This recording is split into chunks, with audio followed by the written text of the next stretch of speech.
I've never directed a man before. This is completely new territory for me. And the original idea is I wanted to have a love story. I had like an original concept of my story before I took it to a writer, before I took it to Brandy. So I really wanted somebody manly. And in Middle Eastern dance, a lot of the style can be a little bit feminine. So I was looking for folkloric dancers, just something different. And when I came across Georgian dancing on YouTube, I said, that's the manliest thing I've ever seen in my life. Where can I find these guys? And I called Lucia. She said, yeah, good luck with that. So then I found out about these guys in New York, went there to sort of meet with them and audition them, and they were amazing, absolutely amazing. And I think what's the beauty of it is the contrast, where belly dancing is so feminine and their dancing is so masculine, so the contrast really enhances each style. They bring, I think, different energy to our show. Ты сидишь вот так, потом Джина к тебе приходит и забирает у тебя эту чашу. Просто сидит? Да! А как приходит? Sorry, edit that out, please.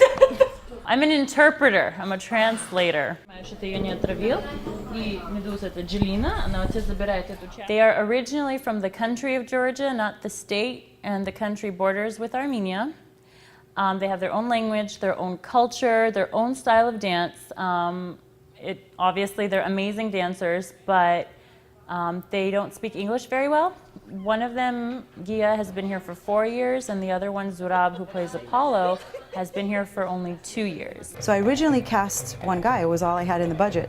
So when I spoke to him, originally I spoke to Zurab, and he said, well, I have a partner, and we do this amazing sword dance, and I'd really like him to come. And so I kind of went back and forth, so I said, okay, let's just go for it. We're going to go for it 100%, and I'm so glad I did, because that sword dance was amazing. It really was like one of the best things in the show, I think. It was quite outstanding. So I'm glad I did. I went back to the writer and had her write the other guy in as Loki, and we fit it into the story, and it all worked out. And but it originally was, the show was originally for just one guy. The central focus in Georgian dance, as in like many Middle Eastern countries, the man is the head of everything, you know, and so they have a lot of like these poses, you know, where they glance at the audience, things like that. And that's their character.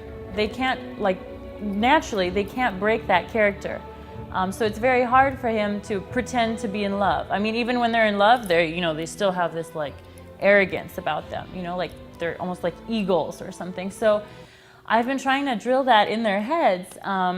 And Loki, who's played by Gia, is actually, he's more easy to get along with, you know, he's better with the improv section, but Apollo, who has many more parts, played by Zurab, it's very difficult for him to grasp that, and he keeps complaining that this is not his dance style, and why does he always have to be on the floor? It really bothers him that he's always like either dead or Pandora ripped his heart out or something, and he's like, why am I still sleeping? Why am I sleeping? I want to dance, I don't want to sleep. So it's things like that that are just frustrating. They're not used to acting and improvising, and in such a short time, I mean, they actually came a day after we officially started rehearsing, so they, you know, minus 8 hours of rehearsal for them.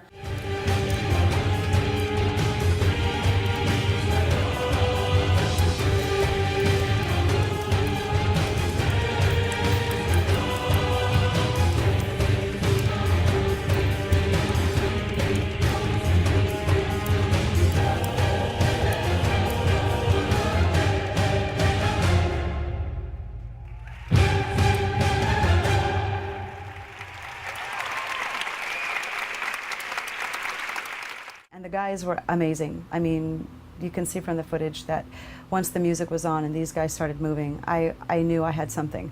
I knew it right there. I was like, this is it. This is exactly what I'm looking for.